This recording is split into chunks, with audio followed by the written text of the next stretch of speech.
A federal high court in Abuja has ordered the Central Bank of Nigeria to immediately unfreeze the accounts of 20 NSAS protesters.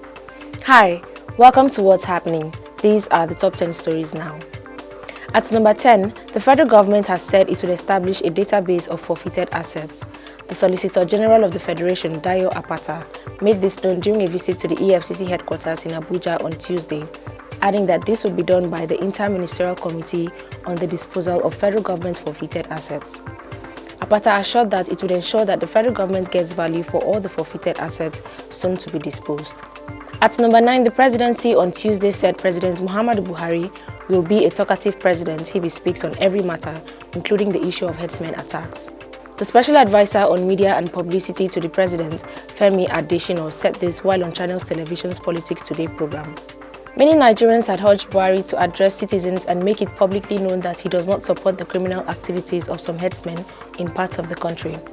The governor of Borno State, Abdullahi Ganduje, had even called for the enactment of a law to abolish the movement of cattle by herdsmen from the northern part of the country to other parts in order to prevent clashes between herdsmen and farmers.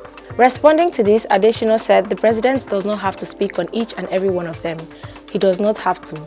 It was just an idea being preferred. It should be looked into, and then if it is a consensus, it should be adopted.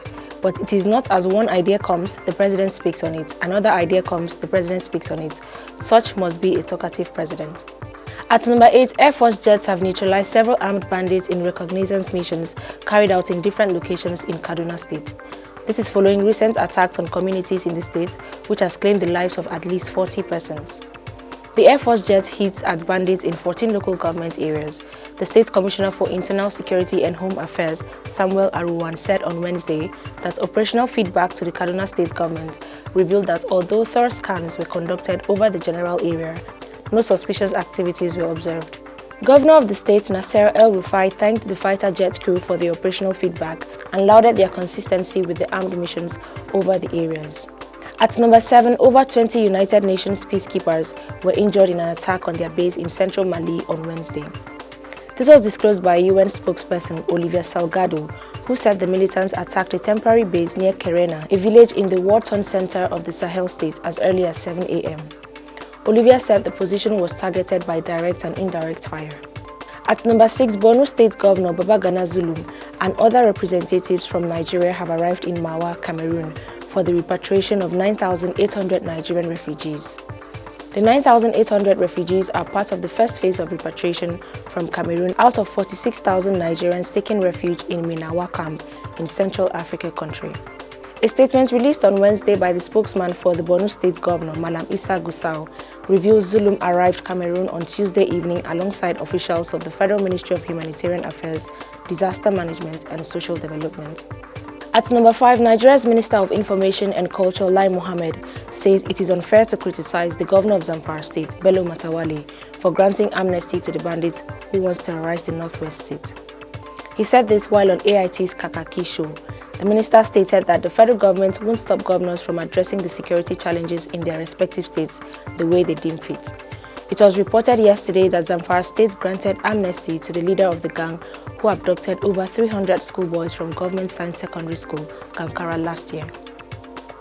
At number 4, Heineken beer says it would cut around 8,000 jobs worldwide as the coronavirus pandemic has pushed down its sales.